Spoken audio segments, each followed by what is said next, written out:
நாம எந்த ஒரு பூஜை மற்றும் எந்த ஒரு விரதம் கடைபிடிக்கிறதா இருந்தாலும் சரி, நம்ம முதல்ல ஒரு முக்கியமான விஷயம் செய்யணும். கருப்பில்லாத நல்ல வெற்றிலையை எடுத்து நல்லா கழுவிட்டு அதுல மஞ்சள் தூள்ல பன்னீர்ல கலந்து விநாயகர் பிடிச்சு வைக்கணும். விநாயகருக்கு மஞ்சள், குங்குமம், விநாயகருக்கு பிடிச்ச அருகம்புல், பூ இதெல்லாம் வச்சு முதல்ல இந்த மாதிரி நாங்கள் விரதம் கடைபிடிக்க போறோம் அல்லது பூஜை செய்ய போறோம், எந்தவித தடங்களும் இல்லாம நல்லபடியா அந்த பூஜை நடக்கணும், நீ தான் எங்களுக்கு துணையா இருக்கணும்னு விநாயகர் பெருமானை முதல்ல வேண்டிக்கணும்.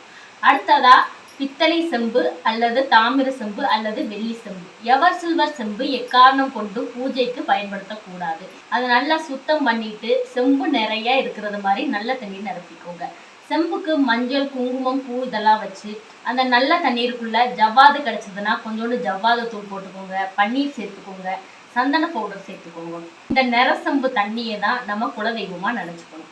குலதெய்வத்திற்கிட்டையுமே நாங்கள் இந்த மாதிரி பூஜை செய்ய போகிறோம், விரதம் இருக்க போகிறோம், எந்தவித தடங்களும் இல்லாமல் நாங்கள் செய்யக்கூடிய பூஜையாக இருந்தாலும் சரி, விரதமாக இருந்தாலும் சரி, நல்லபடியாக நடந்து முடியணும், நீ தான் எங்களுக்கு துணை இருக்கணும்னு குலதெய்வத்துக்கிட்டையும் மனசார வேண்டிக்கணும்.